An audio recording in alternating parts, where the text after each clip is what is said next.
सूर्य नमस्कार का चमत्कार यह होता है कि यह भगवान सूर्य देव की कृपा पाने का एक आसान तरीका है। जो भी मन लगाकर भगवान सूर्य देव की सेवा करता है वह 8 सिद्धियों वो 9 निधियों प्राप्त करता है। सूर्य देव के 12 नामों का उच्चारण करने से हजारों जन्मों के पापी भी मुक्त हो जाते हैं। जो जन आपकी महिमा का गुणगान करते हैं आप क्षण में ही उन्हें शत्रुओं से छुटकारा दिलाते हो। जो भी आपकी महिमा गाता है धन संतान सहित परिवार में समृद्धि बढ़ती है। बड़े से बड़े मोह के बंधन भी कट जाते हैं। जिस तरह से सोमवार का दिन भगवान शिव को समर्पित होता है उसी प्रकार से रविवार का दिन सूर्य देवता को समर्पित होता है। माघ महीने में पड़ने वाले रविवार का और भी ज्यादा महत्व शास्त्रों में बताया गया है। रविवार के दिन सूर्य देव की पूजा करने से और सूर्य देवता को अर्घ देने से जीवन के सभी दुख दूर हो जाते हैं। शारीरिक और मानसिक कष्ट दूर होते हैं और सभी प्रकार के सुखों की प्राप्ति होती है। आज के दिन सूर्य देवता की पूजा करके सभी भक्त जनों को व्रत कथा अवश्य ही पढ़नी या सुननी चाहिए। तो आज की इस वीडियो में आप सुनेंगे रविवार व्रत कथा। बहुत समय पहले की बात है। एक बहुत ही न्यायप्रिय राजा थे। वह बहुत ही धनवान और वैभवशाली थे। उनके पास सिपाही हाथी घोड़े दास दासियां धन दौलत सब कुछ था, लेकिन उस राजा की कोई संतान नहीं थी। इसी कारण राजा रानी बहुत ही दुखी रहते थे। उन्होंने संतान प्राप्ति के लिए हर तरह का दान धर्म धार्मिक अनुष्ठान जप मंत्र व्रत और पूजा पाठ किए, लेकिन कोई फायदा नहीं हुआ। अब राजा रानी दोनों ही बुढ़ापे की ओर बढ़ते गए। बुढ़ापे की ओर बढ़ते हुए राजा रानी दिन रात इसी गहन सोच में खोए रहते कि अब हमारे इतने बड़े राज्य का क्या होगा, इस राज्य का वारिस कौन बनेगा, हमारे राज्य की प्रजा की जिम्मेदारी कौन लेगा। राजा रानी दिन रात इसी चिंता में घुलने लगे। उन्हें खाने पीने की भी सुध नहीं रहती। एक सुबह राजा के दरबार में एक साधु आता है तो दासी रानी को इसकी जानकारी देती है। रानी दासी से कहती है कि यह मेरा अंतिम दान धर्म है, इसके बाद मैं अपने हाथों से कोई दान धर्म नहीं करूंगी। रानी चावल भरा थाल हाथ में लेकर बाहर आती है। जब वह साधु की झोली में भिक्षा डालने के लिए आगे बढ़ती है तो उसके चेहरे पर छाई उद्रगता साधु की दृष्टि में आती है। वह उससे पूछता है कि रानी साहिबा क्या हुआ है, आप इतनी उदास क्यों हैं? तब रानी साधु महाराज को सारी हकीकत बताती है और सिसकने लगती है। कारण जानकर वह साधु कुछ पल के लिए गंभीर हो जाता है और फिर कहता है कि रानी साहिबा चिंता मत कीजिए, आपकी संतान की इच्छा पूरी हो जाएगी। आपकी कोख से एक पुत्र जन्म लेगा, परंतु वह मात्र 14 साल तक ही आप लोगों को मिलेगा। इसके बाद वह इस मृत्यु लोक में नहीं रह पाएगा। इससे बढ़कर आपको कुछ देना मेरे लिए संभव नहीं है। अपनी बात पूरी करते करते उसने अपनी झोली में हाथ डाला, थोड़ी सी विभूति निकालकर रानी को दी और कहा कि आप और महाराज दोनों इसे बांटकर ग्रहण करना, तुम्हें जल्द ही पुत्र प्राप्ति होगी। इतना कहकर साधु अपनी राह चला गया। उसके जाने के बाद रानी सोचने लगी कि 14 साल तो 14 साल ही सही, उतने समय के लिए तो हमें पुत्र मिलेगा, यही काफी है। 14 साल के उसके जीवन काल में मैं उसे जी जान से बड़ा करूंगी, उसे ढेर सारा लाड़ दुलार करूंगी, अपनी संतान की हर मुराद पूरी करूंगी। उस रात अपना सारा राजकाज खत्म करके राजा जब रानी के महल में गए तो रानी ने सारी बात राजा को बताई और साधु की दी हुई विभूति राजा को दिखाकर बोली कि साधु महाराज ने यह विभूति हम दोनों को ग्रहण करने के लिए कहा है। रानी की बात सुनकर राजा ने कहा कि हमने इतना दान धर्म किया, जप तप किया, लेकिन कोई फल नहीं मिला। अब इस विभूति से हमें क्या संतान प्राप्ति होगी? रानी बोली कि जब इतना सब कुछ किया तो अब यह भी सही, खामाखा उस साधु के क्रोध को भी क्यों बुलावा दें। राजा को अब किसी पर विश्वास नहीं था, लेकिन पत्नी को दुख ना पहुंचे इसीलिए वह राजी हो गया। उसके बाद राजा रानी दोनों नहाते धोते हैं, अपने भगवान और अपने पुरखों का नाम स्मरण करते हैं। इसके बाद उस साधु महाराज का स्मरण करके वह विभूति बांटकर दोनों खाते हैं। इसके बाद दोनों निश्चिंत होकर सो जाते हैं। कुछ दिन गुजर जाते हैं और साधु महाराज द्वारा कहे अनुसार रानी गर्भवती हो जाती है। राजा रानी दोनों की खुशी का ठिकाना नहीं रहता। राजा रानी से बोला कि महारानी, हम पर सचमुच साधु महाराज की कृपा हो गई। समय आने पर रानी ने एक सुंदर गोरे चिट्टे पुत्र को जन्म दिया। राजा ने बड़ी धूमधाम से पुत्र का नामकरण किया। सारे राज्य में 8 दिन तक उत्सव मनाया गया। अब पुत्र की कुंडली देखने के लिए राज्य के सबसे विद्वान पंडित जी को बुलाया गया। कुंडली देखकर पंडित जी बड़े निश्चिंत हो गए। पंडित जी कहने लगे कि महाराज, हमारा राजपुत्र सिर्फ 14 साल तक ही हमारे पास रहेगा। राजा को पहले से ही यह बात पता थी। रानी को भी साधु महाराज की बात याद थी। दोनों चुप खड़े रहे और उसके बाद राजा और रानी बड़े लाड़ प्यार से बेटे की परवरिश करते हैं, उसकी हर ख्वाहिश पूरी करते हैं। महाराजा और महारानी सोचते हैं थोड़े समय के लिए ही सही, भगवान ने संतान की उनकी मुराद पूरी कर दी। इससे वे समाधान मानते हैं। राजपुत्र दिन प्रतिदिन बड़ा होता है। जब वह 7 साल का हो जाता है तो राजा एक अच्छे गुरु की नियुक्ति करके उसे पढ़ाई लिखाई, राजशास्त्र, शास्त्र विद्या, घुड़सवारी इत्यादि 12 विद्याओं का शिक्षण देते हैं। वह शास्त्र विद्या में पारंगत हो जाता है और जब राजकुमार 12 साल की उम्र का हो जाता है तब राजा रानी एक अच्छी सी राजकन्या खोजकर उसकी शादी कर देते हैं। ऐसे ही 2 और साल बीत जाते हैं। जब राजकुमार 14 साल का होने वाला होता है तो एक दिन राजकुमार राजा से बोलता है कि पिताजी, मैं अपना सारा राज्य घूम कर देखना चाहता हूँ। आज तक मैंने सिर्फ इस रजवाड़े के अतिरिक्त कुछ नहीं देखा है। बेटे की बात सुनकर राजा चिंतित हो जाते हैं क्योंकि राजकुमार को 14वां साल शुरू हो गया था। अब कोई अनहोनी होने का वक्त नजदीक आ पहुंचा था, लेकिन राजा ये सब बातें पुत्र को बता नहीं सकता था। वह चेहरे पर खुशी लाकर बेटे से कहता है कि हाँ हाँ बेटा, जरूर जाओ, तुम्हें अपना सारा राज्य घूम कर देखना चाहिए। हमारा राज्य कैसा है, कहाँ पर क्या है, यह सब तुम्हें जानना चाहिए। कल मेरे बाद तुमको ही तो इस राज्य का राजा बनना है। परंतु एक बात का ध्यान रखना कि तुम कहाँ जा रहे हो, क्या कर रहे हो, यह बात अपनी पत्नी से नहीं बताना। राजकुमार कहता है, ठीक है पिताजी, ऐसा आपने कहा है मैं वैसा ही करूंगा। राजपुत्र दिन भर अपनी पत्नी के साथ मौज मस्ती करता है, खुशियां मनाता है और रात को ठीक 12 बजे बिस्तर से उठकर बाहर चला जाता है। सुबह होने से पहले ही वह वापस अपने महल में आकर सो जाता है। ऐसे बहुत दिनों तक चलता रहता है। अब राजपुत्र का 14वां साल खत्म होने में कुछ ही दिन बाकी रह गए थे। एक रात उनकी पत्नी यानी छोटी रानी रात में जाग जाती है। वह देखती है कि राजपुत्र बिस्तर पर नहीं है। वह उसे महल में सब जगह देखती है, लेकिन राजपुत्र कहीं भी नजर नहीं आता। वह सोचती है कि अब वह क्या करेगी, इसके बारे में किससे कहेगी, क्या कहेगी। वह चुपचाप रहती है। भोर होने पर वह देखती है कि उसका पति अपनी जगह सोया हुआ है। वह अपने पति से रात की घटना के बारे में कुछ नहीं पूछती। दूसरी रात भी वैसे ही होता है, तीसरी रात, चौथी रात, ऐसे बहुत दिनों तक चलता है। रानी बहुत ही चिंतित हो जाती है। पति रात को जाता कहाँ है, किससे मिलने जाता है, उसके मन में ढेर सारे सवाल उठते हैं, लेकिन पूछने में उसे डर लगता है। शायद पति गुस्सा कर बैठे। सास ससुर से पूछने के बारे में सोचा तो उसकी कुल मर्यादा बीच में आ जाती थी। तो इस तरह मन ही मन वह परेशान रहने लगी।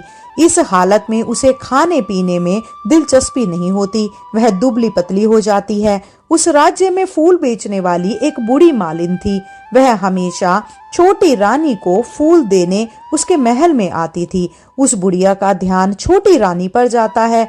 वह उससे पूछती है कि बेटी, तुम्हें किस बात का दुख है, तुम इस तरह सूख कर कांटा क्यों बन रही हो।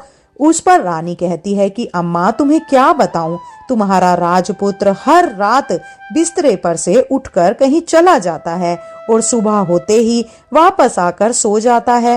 वह कहाँ जाता है, यह सोच सोच कर मैं अन्न ग्रहण नहीं कर पाती और इसी परेशानी में सूख सूख कर इस तरह कांटा बन गई हूँ।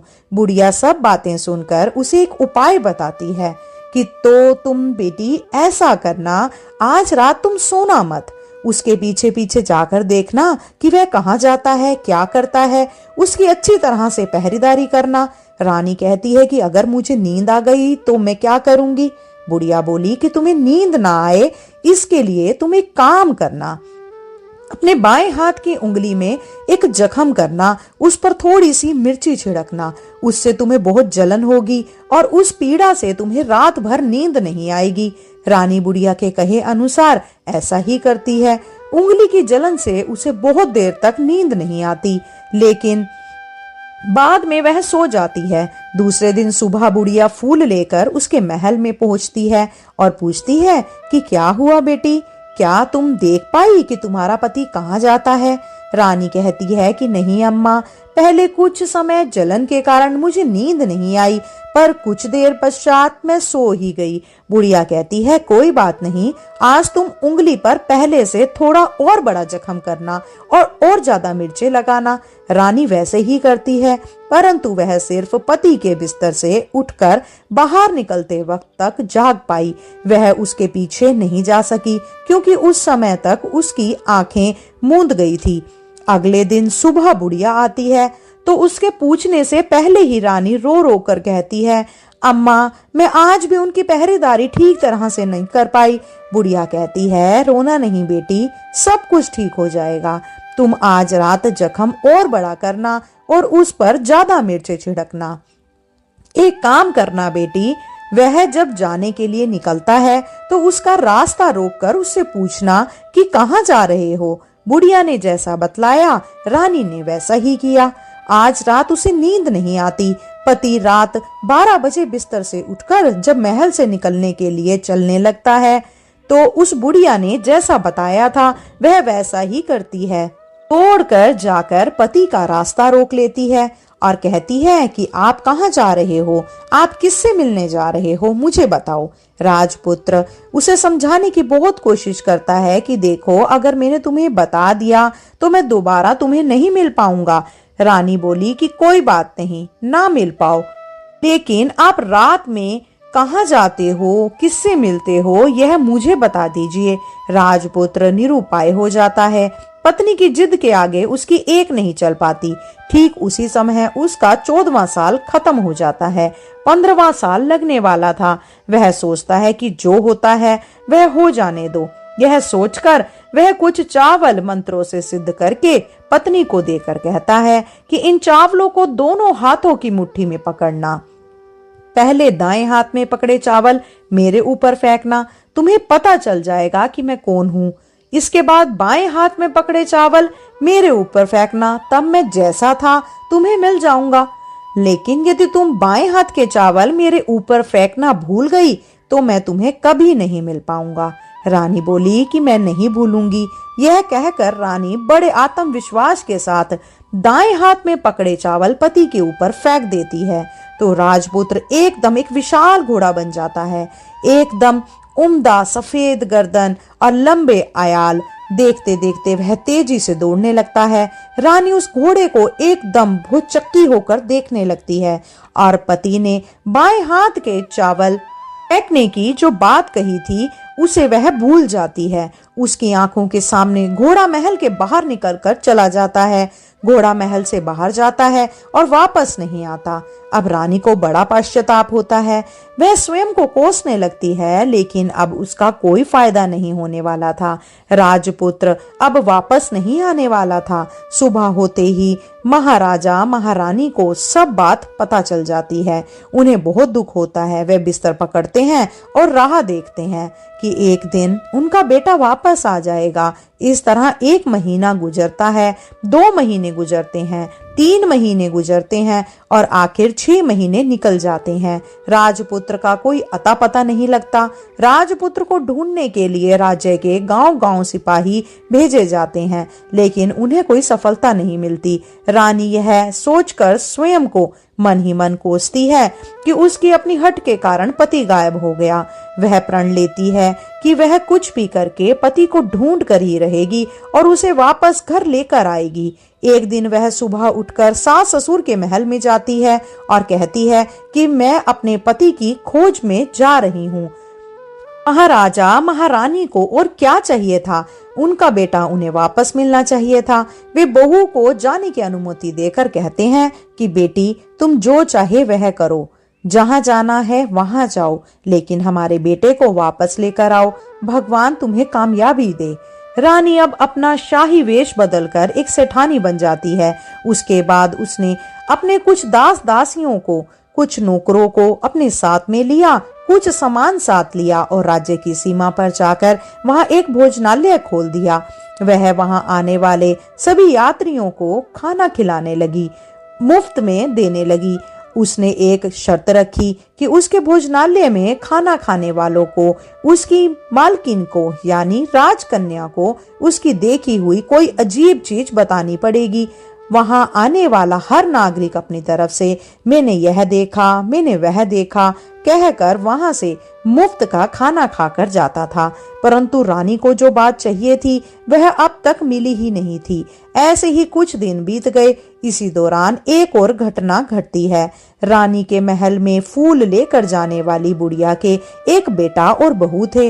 उनका एक छोटा बेटा था, यानी बुढ़िया का एक पोता था। बेटा और बहू सुबह काम के लिए निकलते थे तो पोते को संभालने की जिम्मेदारी बुढ़िया पर रहती थी। बुढ़िया दिन भर पोते को संभालती थी। बुढ़िया को पान खाने की आदत थी। एक दिन क्या होता है कि उसे पान लगाने के लिए चूना चाहिए था। वह चूना तैयार करने के लिए सीपियां लेकर आई। इन सीपियों को भूनने के लिए गोबर के कंडे चाहिए थे। कंडे इकट्ठा करने के लिए वह बांस की टोकरी लेकर चरवाहे के मैदान में गई। वहां बहुत सारे गोबर के कंडे थे। उन्हें जमा करते करते उसे घर आने में अंधेरा हो गया। शाम होते ही बेटा बहू काम से वापस घर पहुंचे तो उन्होंने देखा कि बच्चा घर पर अकेला है और रो रहा है। वे दोनों गुस्से से लाल पीले हो गए। इतने में बुढ़िया घर आ पहुंची। बेटे ने पूछा, तुम पोते को घर पर अकेला छोड़कर कहाँ गई थी? बुढ़िया बताने लगी कि मैं गोबर के कंडे इकट्ठे करने गई थी। इस पर बेटा बोला, दोबारा बच्चे को अकेला घर पर ऐसे छोड़कर गई तो सही नहीं होगा। बुढ़िया कहने लगी, नहीं बेटा, फिर कभी ऐसा नहीं करूंगी। लेकिन दूसरे ही दिन बुढ़िया वह बात भूल गई और फिर चरवाहे के मैदान पर कंडे इकट्ठे करने चली गई। शाम को जब बेटा बहू काम से वापस लौटे तो देखते हैं फिर बच्चा घर पर अकेला है और रो रहा है। अब उसके बेटे की सहन शक्ति खत्म होने लगी और बुढ़िया के वापस आने पर उसे घर से निकाल दिया। बुढ़िया रात भर घर के बाहर अंधेरे में बैठी रही और सुबह होते ही हाथ में टोकरी लेकर कंडे इकट्ठा करने के लिए निकल गई। उस दिन कंडे इकट्ठा करने का मानो पागलपन सा सवार हो गया था। कंडे इकट्ठा करते करते कब अंधेरा छा गया उसे मालूम ही नहीं चला। उसे जब ध्यान आया तो गांव का रास्ता भी ठीक तरह से दिखाई नहीं दे रहा था। अंधेरे में आंखें फाड़ कर देखती देखती किसी तरह आगे निकल पड़ी। तभी एक कपीला गाय छन छन की आवाज करते, गले की घंटी बजाते ठुमक ठुमक कर उस मैदान पर आ गई। उसे देखकर बुढ़िया सोचने लगी कि इस गाय के पीछे पीछे जाऊंगी तो गांव तक मैं पहुंच ही जाऊंगी। और तभी बुढ़िया उसके पीछे पीछे चल पड़ी। वह गाय एक एक करके 6 मैदान पार करती है। आखिर में वह 7वें मैदान पर पहुंचती है। वहां उस मैदान में एक बड़ा सा पत्थर पड़ा था। गाय जाकर उस पत्थर को अपना सींग मारती है। सींग मारने पर वह पत्थर दूर हट जाता है और नीचे पाताल में जाने की सीढ़ियां दिखाई देने लगी। वह गाय उन सीढ़ियों से नीचे जाने लगी। बुढ़िया वह सब देखती रही और झट से जाकर गाय की पूंछ को पकड़ लेती है। पूंछ पकड़कर वह गाय के साथ नीचे पाताल में पहुंच गई। पाताल में पहुंचते ही बुढ़िया गाय की पूंछ छोड़कर इधर उधर देखने लगी। बुढ़िया ने देखा कि पाताल में सब जगह जगमगाहट है, दिया दीप जल रहे हैं। तभी तेज रोशनी गाय के ऊपर पड़ती है और वहां अद्भुत घटनाएं घटने लगती है। गाय के नीचे जाते ही उसके गले में अपने आप सांकल पड़ गई। छम करके कोई दुधादी गाय का दूध दोहने लगा, लेकिन गाय का दूध निकालने वाला जो कोई भी होता है वह उसे दिखाई नहीं देता। यह सब देखकर बुढ़िया बहुत घबरा गई और सोचती यह है कि यह मैं आज कहाँ फंस गई। सोचते सोचते वह यहाँ वहां छिपने के लिए जगह ढूंढने लगी, लेकिन उसे कहीं भी जगह नहीं मिली। हर जगह उजाला ही उजाला था। वह चुपचाप उसी कोने में छुपकर खड़ी रहकर जो कुछ उसके सामने हो रहा था उसे देखने लगी। कुछ पल के बाद वहां एक उम्दा सफेद घोड़ा आया। वहां दो कुंड थे, उनमें से एक कुंड में उस घोड़े ने छलांग लगाई और ऊपर आ गया। अब उसे राजपुत्र का रूप प्राप्त हो गया। राजपुत्र बनने के बाद उसने दूसरे कुंड के पानी में स्नान किया। वहां रखे नए कपड़े पहने, नजदीक ही एक सुंदर पलंग था। वह आकर उस पर बैठ गया। उसके सामने अपने आप 5 पकवानों की थाली आ गई, दूध की एक प्याली आ गई, पान सुपारी आ गई। उसके सामने एक दिया जलता रहा। राजपुत्र ने खाना खाया, दूध पिया, पान सुपारी खाया और बिस्तर पर लेट जाने से पहले सूर्य देव का स्मरण करके सामने जलते दिए से पूछा कि दिए दिए दीपंकर, मेरे माता पिता क्या कर रहे हैं? दिया बताने लगा कि वह बेटे के शोक में डूबे हैं। फिर वह पूछता है कि राज्य कौन संभाल रहा है? दिए से उत्तर मिला, राज्य प्रधान संभालता है। राजपुत्र ने पूछा कि मेरी पत्नी क्या करती है? उसने चौराहे पर भोजनालय शुरू किया है और आते जाते लोगों से वह नई खबर के बारे में पूछती है। दिए के यह कहते ही राजपुत्र कहने लगा, ठीक है। उसके बाद वह सो गया। बुढ़िया कोने में खड़ी रहकर यह सब कुछ देखती रही। ऐसी अद्भुत घटना उसने अपनी जिंदगी में कभी नहीं देखी थी, न सुनी थी। उसे अंदर ही अंदर चुलबुलाहट होने लगी। वह अपनी भूख प्यास सब भूल चुकी थी। वह उत्सुकता से देखने लगती है कि आगे क्या होता है, लेकिन उसके बाद कोई घटना नहीं घटती। रात गुजर जाती है और सुबह हो गई। सुबह होने पर पलंग पर सोया हुआ राजपुत्र उठा और फिर उसने पहले वाले कुंड में छलांग लगाई। तो अब वह फिर से घोड़ा बनकर कुंड में से बाहर आ गया। बाहर आते ही वह तेजी से उस पाताल नगरी से बाहर निकल आया, लेकिन वह कहाँ गया इसका बुढ़िया को कुछ पता नहीं चला। उसके बाद पिछली रात की तरह कोई उस गाय का छम छम करके दूध दोहने लगा। जैसे ही दूध दोहना खत्म हुआ, गाय के गले की सांकल अपने आप खुल गई और वह गाय तेजी से ऊपर जाने वाली सीढ़ियों की ओर भागने लगी।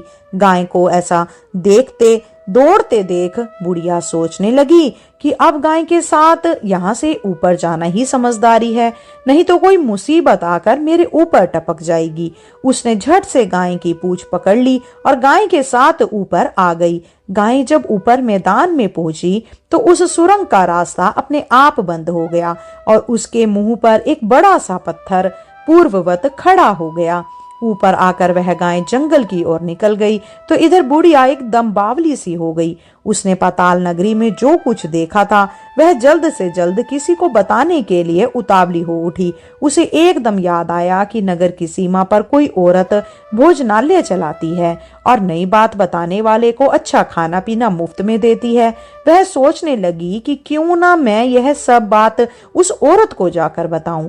यदि उसे यह बात पसंद आ गई तो बाकी जीवन खाने पीने की झंझट से मुक्ति मिलेगी। बुढ़िया ने मन में यह तय किया और तुरंत उस भोजनालय के द्वार पर पहुंचकर वहां टंगे नगाड़े के सामने खड़ी हो गई और जोर जोर से नगाड़ा बजाना शुरू कर दिया। नगाड़े का इस तरह शोर सुनकर मालकिन यानी छोटी रानी मन में प्रसन्न हो जाती है कि शायद कोई बड़ी बात लेकर यहाँ आया है। रानी सिपाहियों को आदेश देती है, जाइए और जो कोई आया है उसकी अच्छी तरह से खातिरदारी कीजिए। आदेश पाते ही सिपाही दौड़कर नगाड़े के पास आए तो देखा कि एक बुढ़िया नगाड़ा बजा रही है। उन्होंने पूछा, क्यों बुढ़िया, क्या हुआ? नगाड़ा क्यों बजा रही हो? बुढ़िया बोली, कुछ नहीं बेटा, यहाँ खाना मिलता है ना, इसीलिए आई हूँ। सिपाहियों ने कहा, खाना चाहिए, मिलेगा, लेकिन तुझे कोई नई बात बतानी पड़ेगी। बुढ़िया बोली, हाँ हाँ बताऊंगी, मुझे एक बात मालूम है। यह सुनकर सिपाही उसे अंदर लेकर आए। उनको मालकिन का आदेश था कि जो कोई बूढ़ा बुजुर्ग वहां आए उनके साथ अच्छी तरह से पेश आना, उनका अच्छा आदर आतिथ्य करना। और सिपाहियों ने उस बुढ़िया का भरपूर आदर आतिथ्य किया। उसे बड़ी सी थाली भरकर व्यंजन परोसे। बुढ़िया बहुत भूखी थी, वह खाने पर टूट पड़ी। खाना खाने के बाद सिपाही ने उसे पहनने के लिए एक नई साड़ी दी। उसके बाद सिपाही उसे लेकर रानी के पास आए। बुढ़िया और रानी ने तुरंत एक दूसरे को पहचान लिया। बुढ़िया बोली, बेटे तुम, और रानी बोली, अम्मा तुम। बड़ी देर तक दोनों भांति भांति की बातें करती रही। आखिर कुंवारिन बुढ़िया से कहने लगी, अम्मा अब बताओ तुमने क्या नई बात देखी है। बुढ़िया कहने लगी, नई बात? मैंने कोई नई बात नहीं देखी है। वह तो मेरे पास तुम्हें देने के लिए खाने के पैसे नहीं थे, इसीलिए मैंने झूठ कहा और नगाड़ा बजाया। रानी ने कहा, अम्मा घबराना नहीं, मैं किसी को तुम्हारा नाम नहीं बताऊंगी। फिर भी बुढ़िया की मैंने क्या देखा, कब देखा करके आनाकानी करने लगी। इस पर कुंवारिन ने उससे कहा, देखो अम्मा, यदि तुमने मुझे वह नई बात बताई तो जिंदगी भर मैं तुम्हारी देखभाल करूंगी, तुम्हें रानी माता की तरह रखूंगी। अब बुढ़िया बताने को तैयार हो गई। उसने जो कुछ उस चारागाह वाले मैदान में देखा था वह सब कुछ उसने कुंवारिन को बता दिया। बुढ़िया की वे बातें सुनकर कुंवरनी को यकीन हो गया कि वह राजपुत्र उसी का पति है। वह तुरंत बुढ़िया से कहने लगी, अम्मा मुझे उस जगह पर लेकर चलो। बुढ़िया बोली कि नहीं बेटी, वह पाताल राज्य है, वहां पर सांप हैं। यदि किसी ने तुम्हें देख लिया तो तुम्हारी जान खतरे में पड़ सकती है। लेकिन रानी ने उसकी एक भी नहीं सुनी और उसे उस जगह से ले जाने के लिए हट करने लगी। आखिर में बुढ़िया ने उसका कहना मान लिया और कहने लगी, ठीक है, मैं तुम्हें वहां लेकर चलती हूँ, पर आज नहीं कल। वहां जाना है तो शाम को ही जाना होगा। अगले दिन दोपहर को रानी बुढ़िया के साथ उस मैदान पर गई और एक जगह छुपकर गाय के आने की राह देखने लगी। दिन ढलते ही अंधेरा घेरने लगा। गाय हमेशा की तरह वहां आ गई। मैदान के उस कोने में जाकर उसने पत्थर पर सींग मारा तो झट से पत्थर हटकर वहां सुरंग में जाने का रास्ता खुल गया। गाय उस रास्ते से नीचे उतरने लगी तो बुढ़िया रानी से कहने लगी, जल्दी आगे बढ़ो बिटिया, हम गाय की पूंछ पकड़कर नीचे उतरेंगे। दोनों गाय की पूंछ पकड़कर नीचे उतर गई। बुढ़िया जिस कोने में पहले छिपी थी, दोनों उसी कोने में छुप गई। अब नीचे सब कुछ वैसे ही घटित हो रहा था। गाय के गले में अपने आप सांकल पड़ गई। कोई अदृश्य रूप से उसका दूध धोने लगा। एक सफेद उम्दा घोड़े ने आकर एक कुंड में छलांग लगाई तो राजपुत्र के रूप में ऊपर आया। वह राजपुत्र दूसरे कुंड में नहाने लगा। उसने वहां रखे हुए नए कपड़े पहने। नजदीक ही एक सुंदर पलंग था। वह आकर उस पलंग पर बैठ गया। बाद में उसके सामने अपने आप 5 पकवानों के खाने की थाली आ गई, दूध की प्याली आ गई, पान बीड़ा आ गया।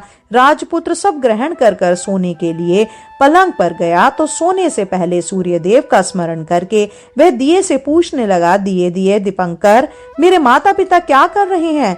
आज दिया कुछ जवाब नहीं देता, बल्कि वह बुझने लगता है। तब राजपुत्र को इसका संदेह हो गया कि कुछ घटित हुआ है। वह उदास हो गया और ऐसा सोचकर कि जो कुछ हुआ है वह हो जाने दो, वह सोने के लिए बिस्तर पर लेट गया। अब रानी का संयम छूट गया और वह दौड़कर पति के पास गई और उसके पैर पकड़कर माफी मांगने लगी। राजपुत्र तुरंत ही अपनी पत्नी को पहचान गया।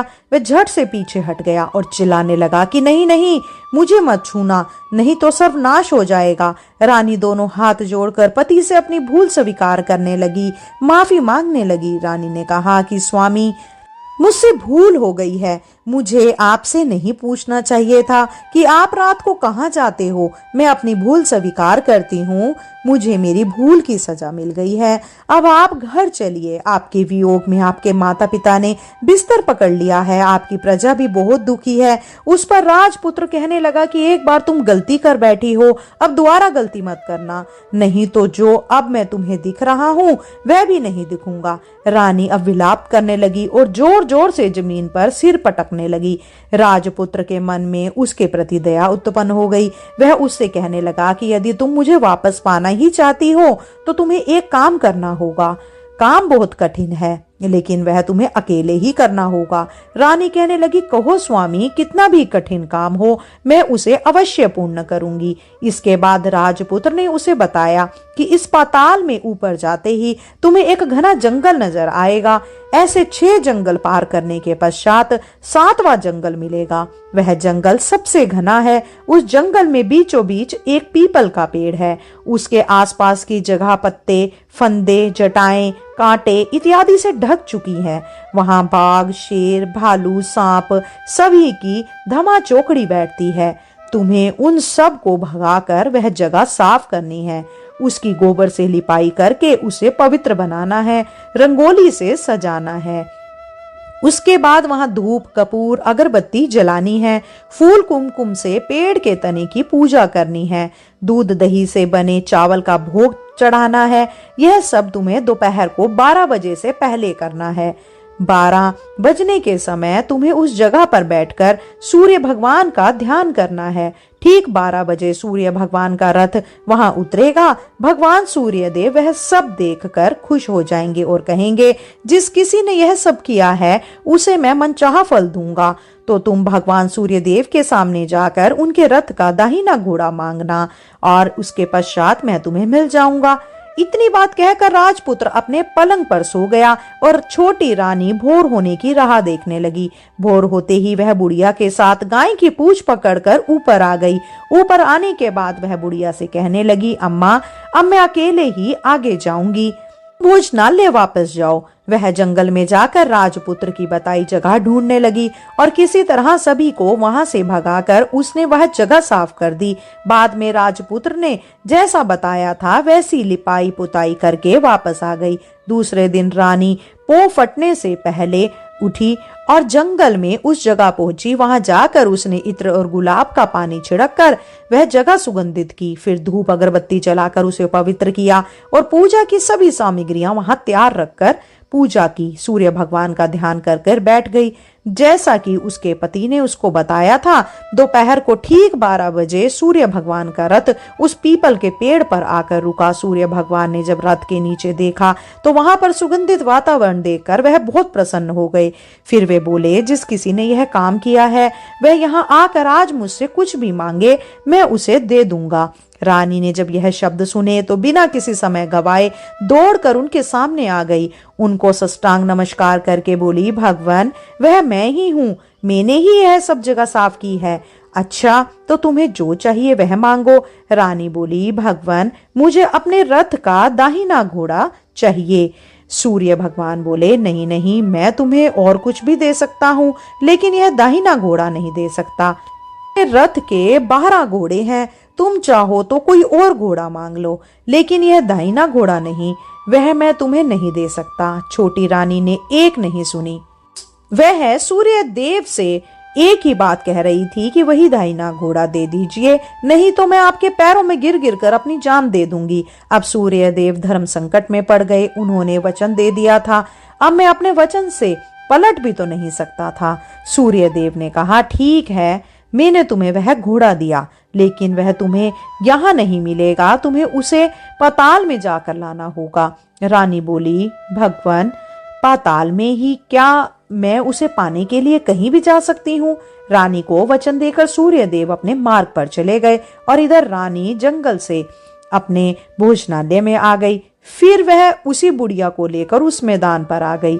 जल्दी ही शाम हो गई। शाम होते ही वहां वह गाय आ गई और उसने सींग मारकर सुरंग का पत्थर हटाया और नीचे उतरने लगी। रानी और बुढ़िया जल्दी जल्दी उसकी पूंछ पकड़कर नीचे उतर गई। नीचे पाताल में सब घटनाएं पहले की तरह ही घटने लगी।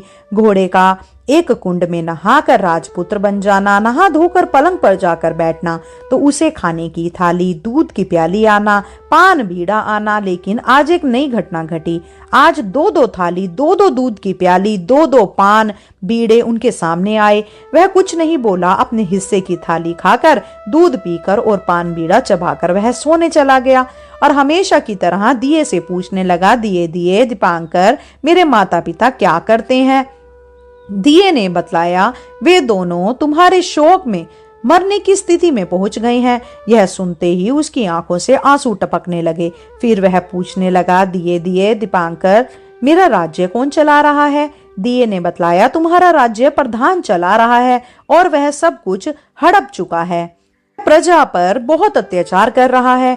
यह सुनकर राजपुत्र को बहुत गुस्सा आया। वह गुस्से से अपनी मुट्ठी भींचने लगा। अब वह पूछने लगा, दिए दिए दीपांकर, मेरी पत्नी क्या कर रही है? अब कुछ दिया बोला नहीं, वह चुप हो गया। अब रानी का संयम जवाब देने के लिए दौड़ा। वह दौड़कर पति के सामने आ गई। पुत्र रानी से कहने लगा कि अब मैं तुम्हें मिल गया हूँ। रानी ने पूछा कि क्या सच कह रहे हो? आप अब फिर से घोड़ा तो नहीं बनोगे? नहीं, मैं अब दोबारा घोड़ा नहीं बनूंगा। राजपुत्र ने रानी से कहा, तुमने मुझे पाने के लिए इतने सारे कष्ट उठाए हैं, इसीलिए सूर्यदेव ने मुझे सदा के लिए घोड़े की जन्म से मुक्त कर दिया है। राजपुत्र ने बड़े प्यार से कहा और उसे गले लगाया। उसके आंसू पोंछे। कुछ देर पश्चात भोर हो गई तो गाय की सांकल टूटी और वह ऊपर भू लोक जाने लगी। रानी, राजपुत्र और बुढ़िया उसकी पूंछ पकड़कर ऊपर आ गए। ऊपर आने पे वे सीधे भोजनालय में गए। वहां पर सब सामान लोगों में बांट दिया और उसको ताला लगाकर अपने राज्य में लौट गए। राजपुत्र को वापस आता देखकर प्रधान घबरा गया। राजपुत्र ने उसे बंदी बनाकर कैद खाने में डाल दिया और राज्य की बागडोर अपने हाथ में ले ली। उसके बाद वह अपने माता पिता को मिलने उनके महल में गया। राजपुत्र देखता है कि उसके माता पिता उसके शोक से अस्थिपिंजर बने हुए हैं। पुत्र को वापस आया देखकर मरणासन राजा रानी की आंखों से टप टप आंसू बहने लगे। उन दोनों ने पुत्र को गले लगाया, उसे प्यार से सहलाया। इतना होने के बाद उनके सेहत से एकदम सुधार होने लगा।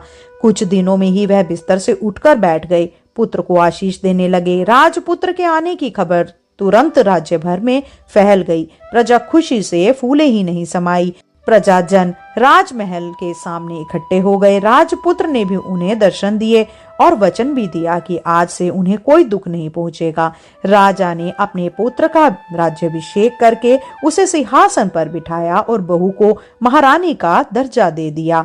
इसके बाद वह स्वयं अपनी पत्नी के साथ ईश्वर स्मरण करते खुशी से दिन बिताते हैं।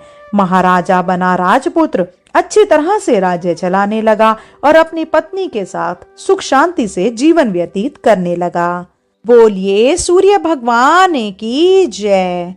श्रोताओं, मैं आशा करती हूँ कि मेरे द्वारा सुनाई गई यह कथा का आपने आनंद उठाया होगा। अगर आपको वीडियो पसंद आई हो तो कृपया करके वीडियो को लाइक और शेयर करें। अगर आप चैनल पे नए हैं तो कृपया करके चैनल को सब्सक्राइब अवश्य करें। आज के लिए इतना ही। शीघ्र मिलते हैं नई वीडियो और नई जानकारी के साथ। जब तक के लिए जय श्री कृष्णा। राधे राधे।